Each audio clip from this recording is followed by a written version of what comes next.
Okay, so I have a confession. Y'all, when I first heard Kevin Samuels say that the women need to take accountability, it bothered me. It bothered me real bad because I was just sitting there like, it's not that I didn't feel like women needed to take accountability. It was just the fact that this man was demanding that women take accountability by themselves. You know what I'm saying? And what he was demanding that they take accountability for by themselves was a two-party act. And it was just like, wait a minute. The women need to take accountability alone. And that's what bothered me the most. All right, before I go any further, I'm going to give you all a quick definition. Accountability. The fact or condition of being accountable, responsibility.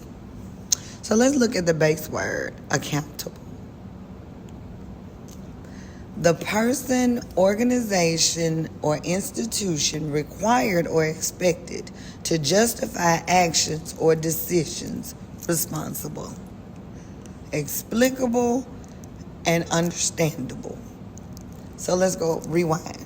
The person, organization, or institution required or expected to justify actions or decisions, responsible. So now that we know what accountable means, this man was asking that the women justify their actions and their decisions and take some responsibility for them. Okay. So for anybody that knows me, y'all know I'm always in conversation with the Father. When something is conflicting or bothering me, or when I feel like I'm in the spirit of praise or everything, I'm always in conversation with the Father. I'm always nosing that Bible, trying to understand some things to see, how does it relate to everyday life today and things like that. So I took it to God in prayer, and he said, I'm always saying there's nothing too big for God. I need you all to understand there's nothing too big for God.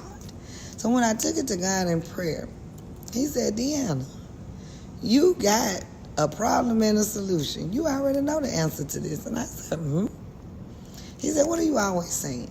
What are you always saying about my word? When you come in the face of an adversary or an enemy or someone who is trying to conflict with you, what do you always say my words say? I said, agree with your enemies quickly. So Matthew 5:25 say, agree with thine enemy quickly while thou art in the way with him, lest any time the adversary deliver thee to the judge and the judge deliver. So I'm always walking around hollering. The Bible says agree with your enemies quickly. See, I just found myself doing the scriptures that's a little hard to do. See, the ones that's a little hard to do have the most benefit. See, obedience is better than sacrifice. So when I'm faced with adversity or an adversary or an enemy, I agree. Go ahead and agree. Say agree with them. While you in this midst, just go ahead and agree with them. Y'all, I'm going to tell you what happens when you go ahead and agree with your enemies. So me, I'm going to investigate everything. I wanted to know. So after the woman takes accountability, what the man going to do? So I wanted to know. So one day I took it upon myself to take some accountability. I was talking to this guy one time I really liked, and I said, I need to sit down and I need to talk to you because I need to take some accountability for my actions. I do have children. I have children, and they're not all by the same man.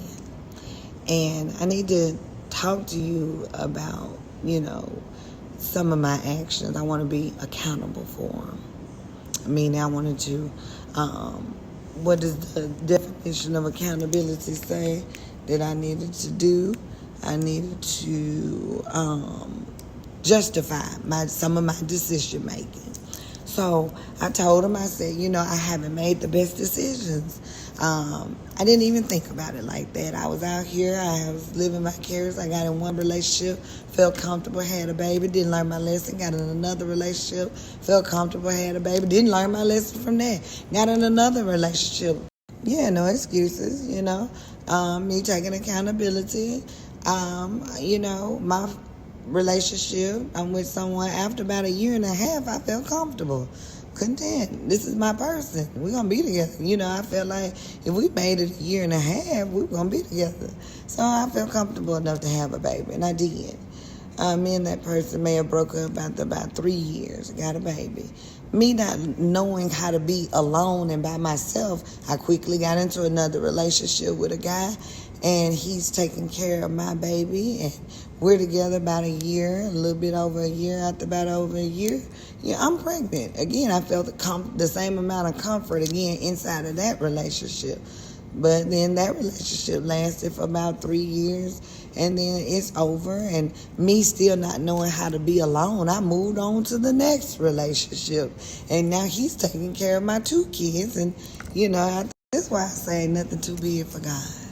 After I got through talking, the man said to me, "Deanna, now that I think about it, I did the same thing." I said, "Huh?" He said, "Yeah. Now that I hear you, talk about it, I did the same thing. Yeah, I got 3 kids, 3 different women. And that's how I ended up,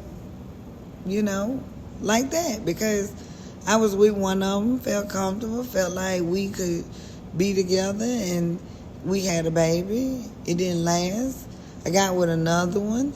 It felt like that was going to be a meaningful relationship, like that was going to be my wife, because we could be together, and had another baby, and turned around and did it again. See, that's why I say ain't nothing too big for God. See, what I found out that day and what he found out that day was that he kind of expected an apology from me for having the exact same experience in life. Like my poor decision making that I was supposed to offer an apology about to be with him was the exact same behavior that he had exhibited, the exact same decisions that he had made. But he didn't have to apologize to me. I needed to apologize to him for us having the exact same experience and poor decision making. Ain't that interesting? See, when I say nothing too big for God, that's why obedience is better than sacrifice. In obedience, I agreed with my enemies, and I gave it a good old go. And when he realized that he was unapologetic, he didn't feel like he owed nobody an apology for his actions. He had already justified his actions. He had justified his actions as okay. Well, when I ended up explaining the exact same thing to him that he had justified as okay, because he ain't had no apology for me. He didn't even know he should. He ain't want no apology no more. I'm telling you, that's why I say nothing too big for God. See, he had justified his actions. It's just a way of life.